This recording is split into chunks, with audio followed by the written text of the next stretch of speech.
We are continuing our series, Spiritual Disciplines for Disciples. We're exploring practices that have shaped the life of the church for centuries as we work through this Lent season together. And I want to say this up front now, that these disciplines, this is important, these disciplines, as we're calling them, do not earn God's favour. They don't make us more acceptable to Him.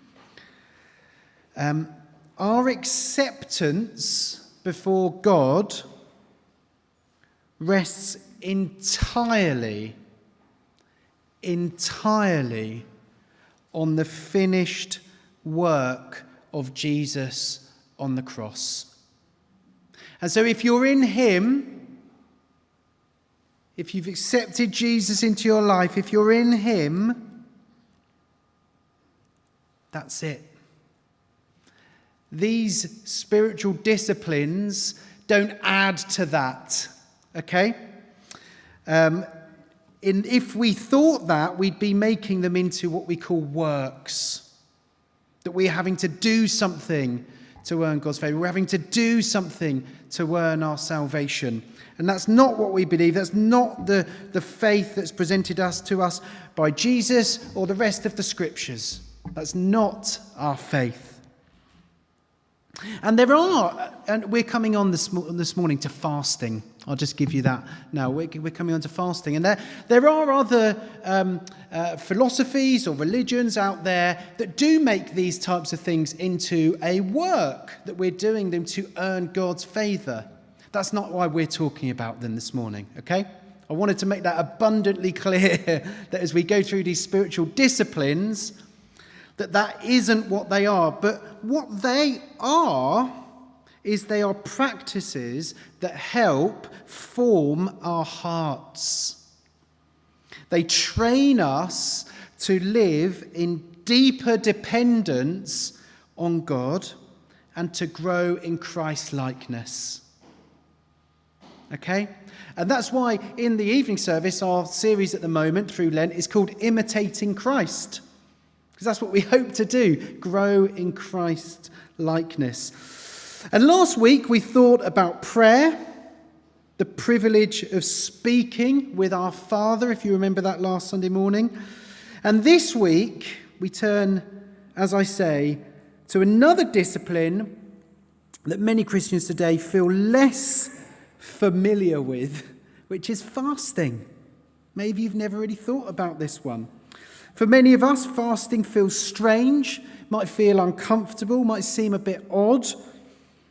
We live in a culture where food is abundant. We've got to acknowledge that, haven't we? Abundant, easily available. Choosing to go without food, even for a short time, can seem unnecessary or extreme. And some Christians have never fasted at all. Others may have heard about it, but never really understood why it matters. I mean, fasting is a bit of a trendy thing at the moment, isn't it? But that's a little bit different, because some of us might do something called like intermittent fasting. Have you heard of that? It's all the trick. If you scroll through your Instagram reels, there's 400 people a day trying to tell you about why you need to be intermittent fasting for all its health benefits. It's a little bit different doing it for those reasons, isn't it? Yet, it appears throughout the scriptures. God's people fast in times of repentance, in moments of deep prayer, they're fasting, and when they're seeking God's guidance. That's the sort of thing fasting in the scriptures is associated with. So Jesus himself, he fasted in the wilderness before beginning his public ministry. And in Matthew chapter 6, Jesus says, when you fast, not if you fast. When you fast, not if you fast. In other words, fasting was expected to be part of the rhythm of discipleship. But just like prayer, fasting can easily be misunderstood. It can become empty. It can become ritualistic. It can become something outward that we're projecting to others rather than inward. If you know someone who's intermittent fasting, I'm also going to include myself in this. If you're intermittent fasting, they will let you know that they are intermittent fasting. Do you know what I mean? I'm guilty of that. You know, I haven't eaten for days. Phil, aren't I so good? Aren't I so good? You will know if someone's intermittent fasting. But so it can become that, can't it? Something outward rather than inward. And that's exactly the situation we find in Isaiah chapter 58, which we're going to open shortly. The people of Israel are fasting, yet something is wrong.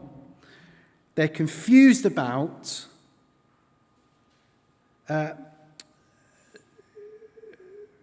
why they are fasting. But God doesn't seem to be pleased.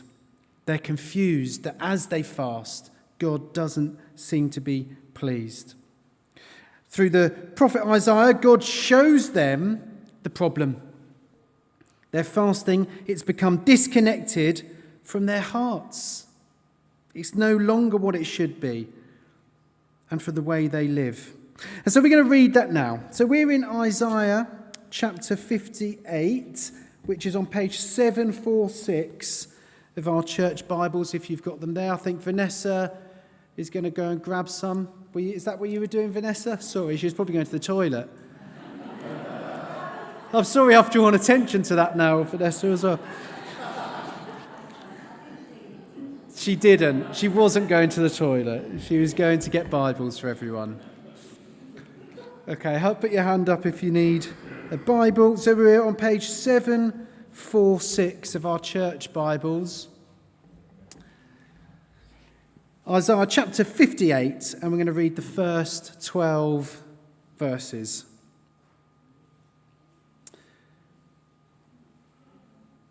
Shout it aloud. Do not hold back. Raise your voice like a trumpet. Declare to my people their rebellion, and to the descendants of Jacob their sins. For day after day they seek me out. They seem eager to know my ways, as if they were a nation that does what is right and has not forsaken the commands of its God. They ask me for just decisions and seem eager for God to come near to them. Why have we fasted, they say, and you have not seen it? Why have we humbled ourselves, and you have not noticed? Yet on the day of your fasting, you do as you please and exploit all your workers.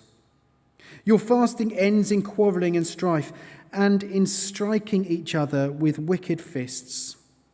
You cannot fast as you do today and expect your voice to be heard on high. Is this the kind of fast I have chosen, only a day for people to humble themselves? Is it only for bowing one's head like a reed and for lying in sackcloth and ashes? Is that what you call a fast, a day acceptable to the Lord? Is not this the kind of fasting I have chosen? To loose the chains of injustice and unite the cords of the yoke, to set the oppressed free and break every yoke? Is it not to share your food with the hungry and to provide the poor wanderer with shelter? When you see the naked, to clothe them and not to turn away from your own flesh and blood? Then your light will break forth like the dawn, and your healing will quickly appear. Then your righteousness will go before you, and the glory of the Lord will be your rearguard. Then you will call, and the Lord will answer. You will cry for help, and he will say, "Here I am." If you do away with the yoke of oppression, with the pointing finger and malicious talk, and if you spend yourselves on behalf of the hungry and satisfy the needs of the oppressed, then your light will rise in the darkness, and your night will become like the noonday. The Lord will guide you always. He will satisfy your needs in a sun-scorched land and will strengthen your frame. You will be like a well-watered garden, like a spring whose waters never fail. Your people will rebuild the ancient ruins and will raise up the age-old foundations. You will be called repairer of broken walls, restorer of streets with dwellings. This is the word of the Lord. So this passage, I think, it shows us three things about fasting. First, fasting reveals our hearts.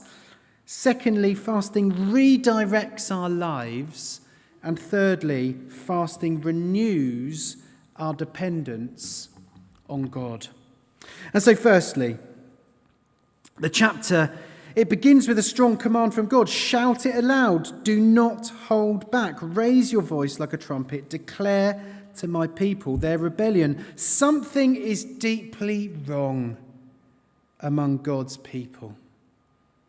Even though at first it might not seem that way.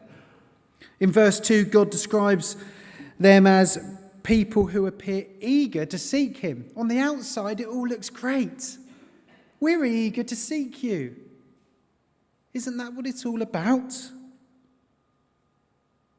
They seem to delight in knowing God's ways and ask him to come near to them. God says that. Outwardly, they look really religious.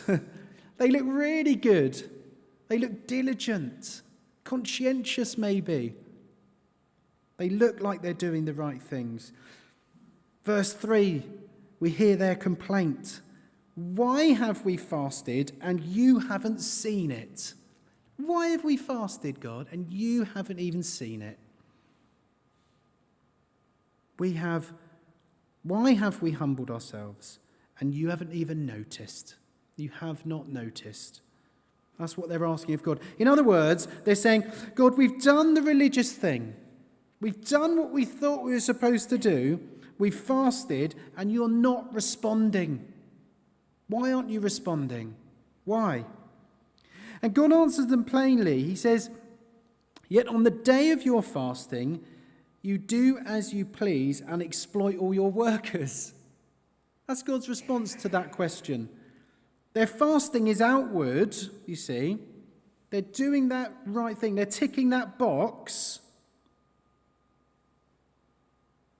But their lives are unchanged.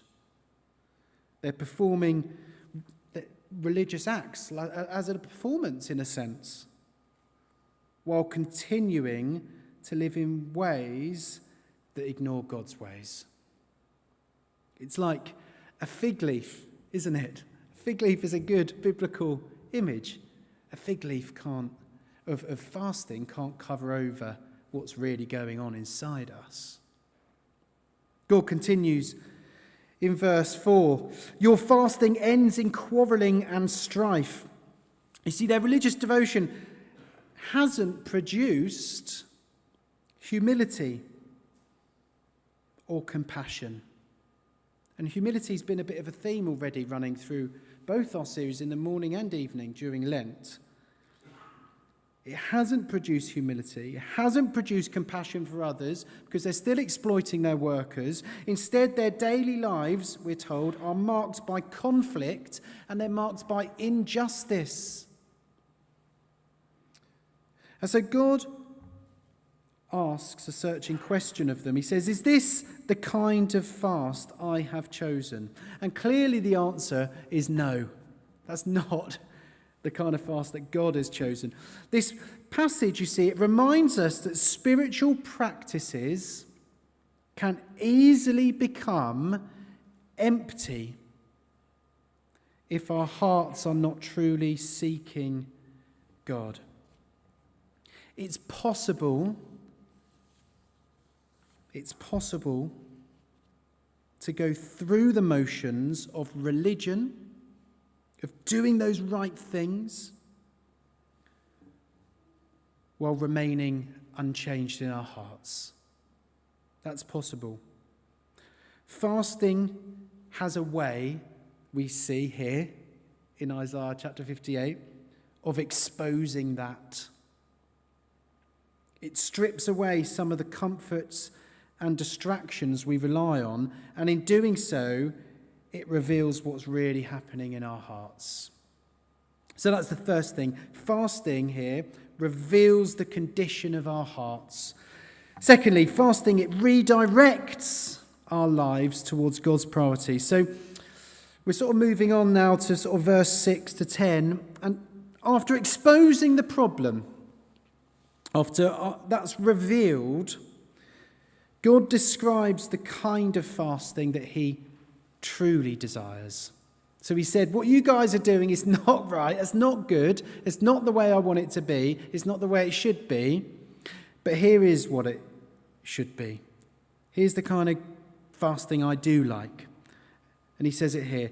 Is not this the kind of fasting I have chosen? To loose the chains of injustice and unite the cords of the yoke, to set the oppressed free. In other words, true fasting is not merely about giving something up. It's about aligning our lives with the heart of God. That's what it's actually about. That's what it's actually about. He continues, is it not to share your food with the hungry and to provide the poor wanderer with shelter? You see, true devotion to God always overflows into love for God and to love for others. Spiritual disciplines are not meant to remain private or self-focused. They're not meant to be impressive to others. They're meant to shape the way we live in the world. If fasting only makes us more focused on ourselves, we've missed the point. If we're fasting because we think it gives us more approval before God, we've missed the point. If we're fasting because we think it gets us to heaven quicker, we've missed the point. But if fasting softens our hearts towards others, if it makes us more aware of the needs around us, then it's doing what God intends. When we experience hunger, even briefly, it can remind us, for example, of the many people who live with that reality every day. It can deepen our compassion. It can help us see the world more clearly. It can help us show, at the most basic level with food, what we really rely on. Food is so foundational to life, isn't it? It's so basic. It's such a basic human need. And removing it reveals a lot. And God promises that when his people live this way, transformation follows. He says, then, if you do it like that, so forget about the way you've been doing it. You've been doing it wrong. You've had the wrong motivations. You've been doing it for the wrong reasons. But if you do it like this, and if it looks like that, then your light will break forth like the dawn. Then something of God will be radiated. Something of God will be shone out. A life aligned with God's priorities becomes a life that reflects his character. So that's the second thing. Fasting redirects our lives towards God's priorities. And then sort of those last couple of verses 11 and 12. And thirdly and finally, fasting renews our dependence on God. You see, the passage here, it ends with a promise. The Lord will guide you always. He'll satisfy your needs in a sun-scorched land, and he'll strengthen your frame. Fasting reminds us that we depend on God for everything. As I said, the most basic thing like food. Food is one of the most basic necessities of life. When we fast, even for a short time, we're reminded how dependent we are. Hunger reminds us that we're not self-sufficient. It's interesting because during Lent, it has been, over the years, food has been, fasting from food has been a big thing. And that's why we have Shrove Tuesday, isn't it? Because we use up all the fats, all of that, and we'll say, right, we're going to deny ourselves those let's be honest, the tasty stuff.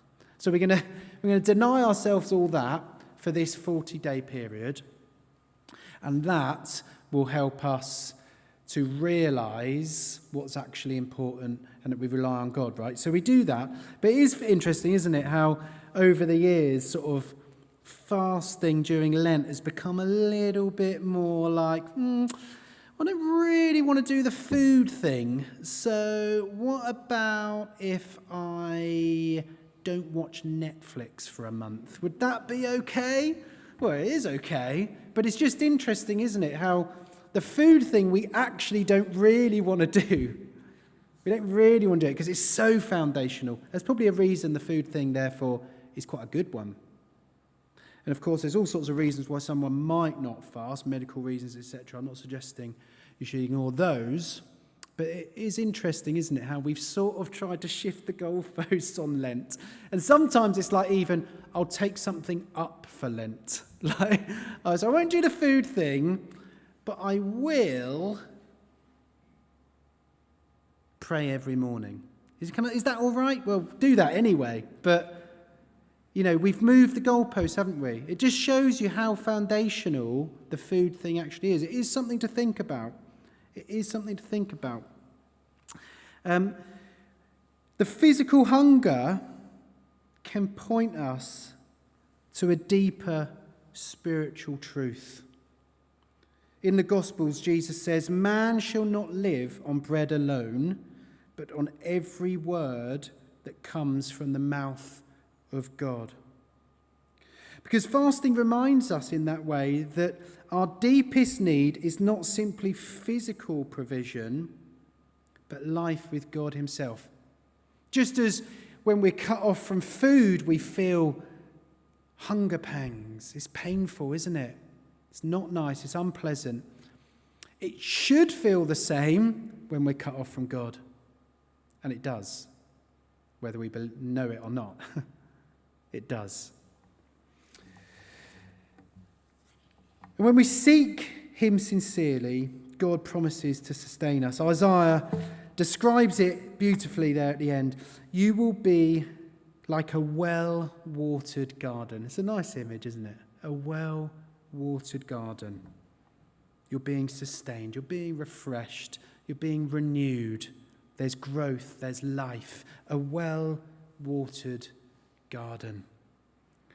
And then he goes on, like a spring whose waters never fail, that there's always enough.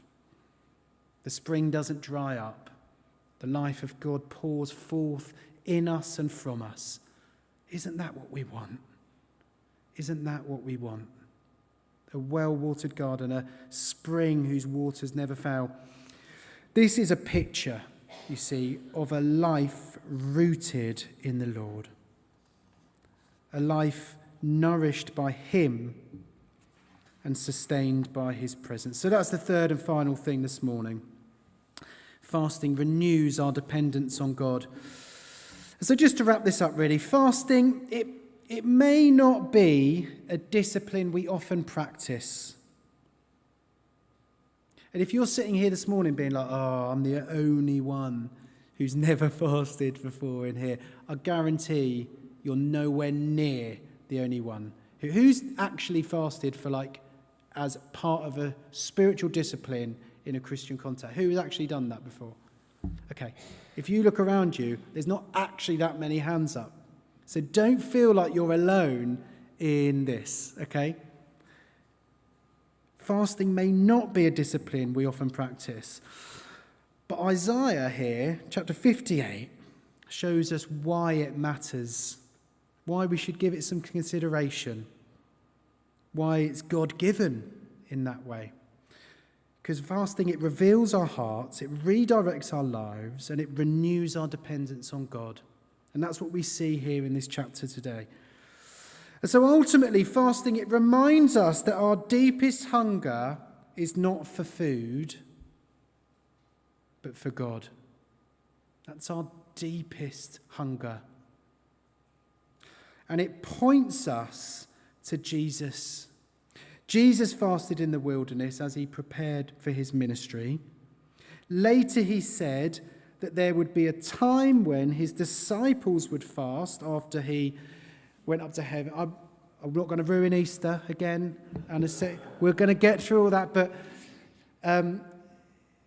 he said there'd be a time when his disciples would fast, when they were seeking what was next after he went to be with his Father in heaven. And in this time, now, after that's happened, between the resurrection of Jesus and his return, fasting can become an expression of longing. Longing for God, longing for his kingdom, longing for the day when Jesus returns and all things are made new. And one day, that hunger will be satisfied completely. There won't even be such a feeling as hunger. There will just be pure provision. But until then, fasting helps us remember where our true life is found, not in what we consume, not in what we possess, but in the God who sustains us.